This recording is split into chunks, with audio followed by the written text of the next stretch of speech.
नमस्कार, मैं एडवोकेट सौरभ कुणाल। स्वागत है आपका हमारे इस यूट्यूब चैनल पे। यहाँ पे हम चर्चा करते हैं बहुत सारे लीगल और फाइनेंशियल इश्यूज़ को। तो मित्रों, आज हम चर्चा करने जा रहे हैं भारतीय दंड संहिता की धारा 87 यानी कि इंडियन पैनल कोड का सेक्शन 87।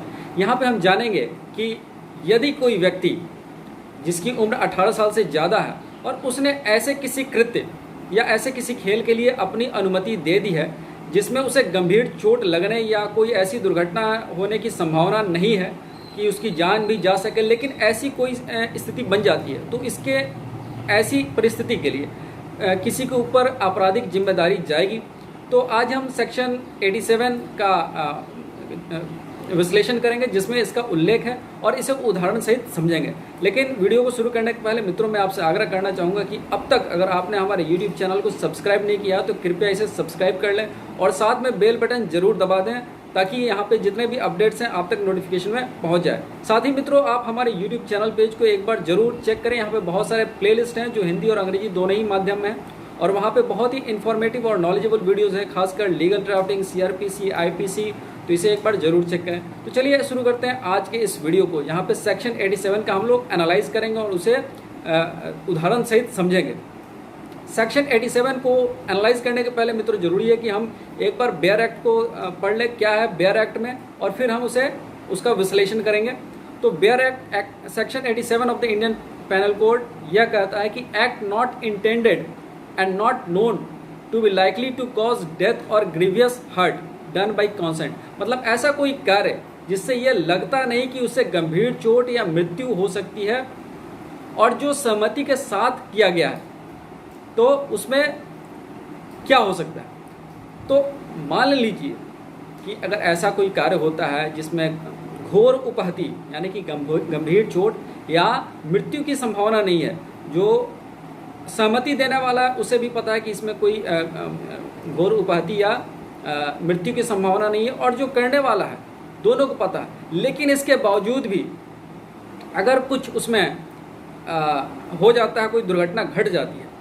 उदाहरण के तौर पे एक सपेरा है और वह कहता है कि उसके पास सांप है और वो कहता है किसी को कि ये सांप को आप इससे खेलिए, कोई दिक्कत नहीं है, नहीं काटेगा, इसके दांत मैंने निकालिए।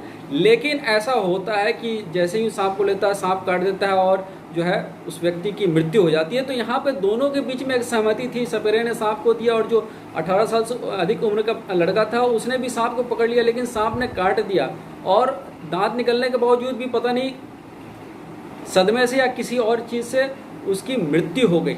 ऐसी स्थिति में क्या उस सपेरे के ऊपर, जैसा कि मैंने एक उदाहरण लिया जहाँ पे इसको ढंग से समझा जा सके, क्योंकि घटना के पहले ऐसा लगा नहीं कि क्योंकि सपेरे ने ये कहा था कि सांप का दांत निकाला जा चुका है और इसमें जहर नहीं है, तो इससे किसी भी तरह की घोर उपहति यानी कि कोई गंभीर चोट लगने की संभावना नहीं थी, ना तो मृत्यु होने की संभावना थी। लेकिन इसके बावजूद भी सपेरे ने सांप दिया और लड़के ने उस सांप को पकड़ लिया और उसने सिर्फ डंक मारा और उसके बाद बच्चे की मृत्यु हो गई, तो लड़के की मृत्यु हो गई। तो उसमें क्या सपेरे के ऊपर हत्या का अभियोग लगेगा? तो जी नहीं, ऐसा नहीं हो सकता, क्योंकि दोनों के बीच में एक सहमति हुई थी। लेकिन इसको कल्पेबल होमिसाइड, हत्या तो नहीं है लेकिन एक दुर्घटना के तौर पे उसकी मृत्यु हो गई है, इसलिए उसके ऊपर बनेगा।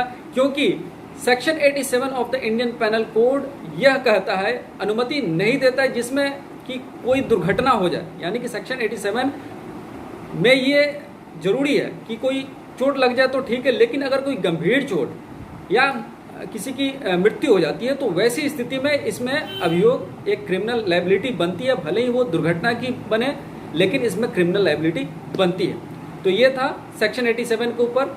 तो आपको ये वीडियो कैसा लगा नीचे कमेंट बॉक्स में लिख के हमें जरूर बताएं। अगर वीडियो पसंद आया हो तो इसे एक लाइक कर देना, अपने दोस्तों और मित्रों के बीच में शेयर जरूर करना। तो फिर मिलते हैं एक नए वीडियो के साथ, तब तक के लिए नमस्कार।